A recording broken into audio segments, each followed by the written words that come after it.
The future of any culture, it really rests on its next generation, doesn't it? Their ability to learn, to connect with their heritage, their language, their identity. Absolutely. But it's tough when that generation is spread out globally and, well, constantly plugged into digital media. Traditional methods sometimes struggle. Which is why our deep dive today is focusing on a really interesting exception, Pacific Kids Learning. You might see it called PKL. Yeah, PKL. And it's more than just a bunch of videos online. It's a dedicated digital space. Think Sure. interactive storytelling, immersive experiences. Whole culturally rich stuff. Exactly. Yeah. Tailored specifically for young Pacific learners, many of whom, might be living miles away from their ancestral homes, a part of that huge Pacific diaspora. And it seems their approach, this innovative method, it's getting noticed, not just in education circles, but in the business world, too. That's the big news we're digging into. PKL just won the 2025 Pacific Business Award. And not just any category, right? No, the technology and innovation category, Hmm. which is pretty significant. It really signals something, doesn't it? That cultural missions and cutting-edge tech aren't separate worlds anymore. Precisely. And that's what we want to explore why this award matters so much. It's about how they successfully scaled very specific niche cultural content. Using robust technology. Right. We're going to look at how they use the Muvi One platform to get global distribution, build a sustainable model, and critically, without losing any cultural authenticity. Okay, sounds like a fascinating story, but let me push back a bit. PKL's core mission is cultural educational. Why chase a technology and innovation award? Why not focus purely on, say, content awards or community impact? But that's the key insight here. The culture is the why, absolutely, but the technology, that's the how. The delivery mechanism. Exactly. The award specifically highlights their leadership in using a cutting-edge streaming system to scale and engage worldwide. It wasn't just that they had great content, but that they could deliver it effectively. So for a dispersed audience like the Pacific diaspora, reliable delivery is just as important as the content itself. Couldn't have said it better. They needed to show they could handle the logistics, the infrastructure challenges of serving a global community reliably. Because if the streaming is laggy or breaks down for a kid in, say, London or LA, Then the connection's lost. The cultural lesson doesn't land. So the award is recognizing they built this durable digital bridge. a bridge capable of handling global traffic, different devices, everything. Precisely. Their goal was global reach, making sure kids everywhere could access these interactive videos, games, stories. But that access hinges entirely on a solid tech backbone. It shifts the question from, is your content good, to, can you actually get that good content out there reliably, globally, and make it interactive? That's it. Okay, so let's unpack the journey then. How did PKL go from this cultural vision, this ambitious idea, to a global award-winning reality? They needed help building it, right? Right. When they first talked to Muvi, their streaming partner, they had, well, two really clear non-negotiable points. First, the platform absolutely had to look and feel Pacific-centric. Authenticity was paramount. It couldn't seem like some generic educational site. It makes sense. And the second? Second, it had to scale globally, Yeah. effortlessly, across all sorts of devices, phones, tablets, computers, and handle growth without stumbling. They needed something enterprise level, but wearing their specific cultural identity. Okay, so that brings us to their first big milestone, which seems critical for an organization like this. Speed to market. Yes, they couldn't afford, years of custom software development. They needed to launch quickly. And the sources say they did. A fully branded streaming site, built fast, reflecting their identity. That speed was a huge advantage. It let them shift focus immediately to what they do best.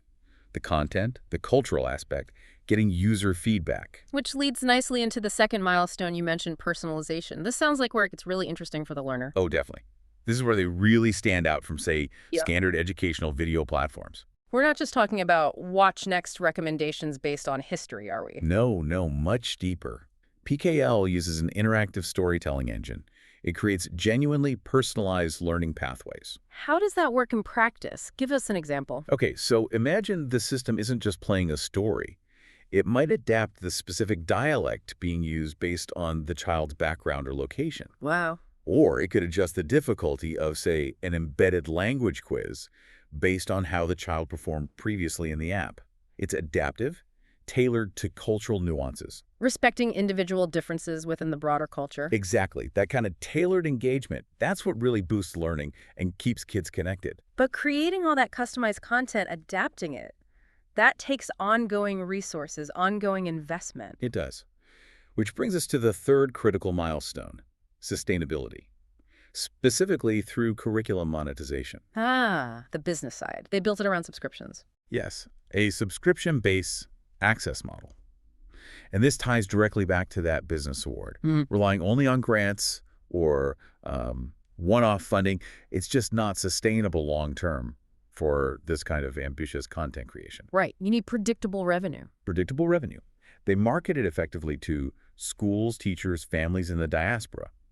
And that income fuels the creation of more stories, more games.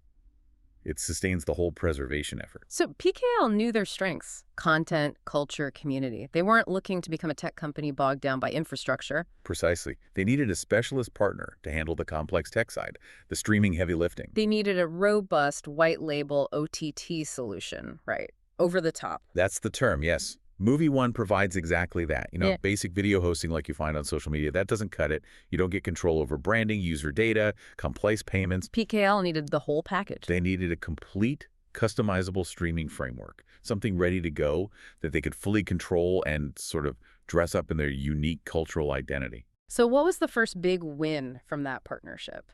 Especially for their team, which wasn't full of coders. I'd say the biggest initial advantage was the ease of use. The fact that minimal coding was needed.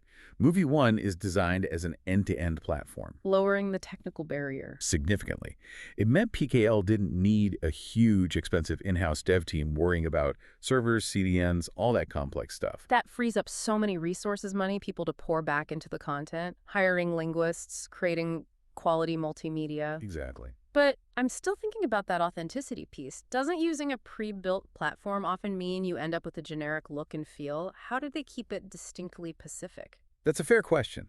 But this platform, Muvi One, it specifically supports deep customization. It's not just slapping a logo on. Oh, okay. PKL could leverage the underlying enterprise-grade stability and speed, but completely overlay their own unique branding, their typography, color palettes, the whole Pacific vibe that was crucial for connecting emotionally. So best of both worlds. Niche identity on top of global stability. You got it. They didn't have to compromise. And we keep coming back to that global scale challenge. Serving users across continents, dealing with patchy internet, different devices. How did Muvi One handle that reliability aspect, especially in potentially remote areas? That's the third key advantage: global reach and reliability. Muvi's infrastructure is built for multi-device delivery. It handles optimizing video quality for different connection speeds automatically. So it adapts. Yes. Whether a child is watching on fast broadband in New Zealand or maybe a slower connection somewhere else, they should still get a smooth, usable experience. Reliability is paramount. It ensures the lessons keep flowing.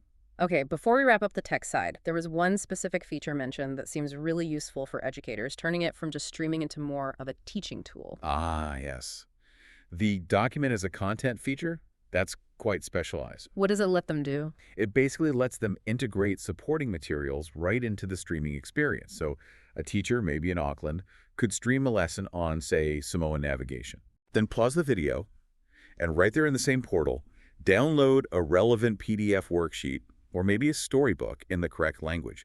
Printable, high-quality stuff. So it connects the digital viewing back to tangible classroom activities, makes it a whole resource center. Exactly. Fully integrated. All right, so if we pull this all together, the big takeaway from this deep dive, it seems TKL is a prime example of cultural preservation, meeting smart, customizable, scalable digital distribution. It really is. They didn't sacrifice their mission for the sake of technology or vice versa. They found a way to make them work together. And created a sustainable model doing it. It's proof that this kind of tech innovation isn't just for, massive Silicon Valley companies.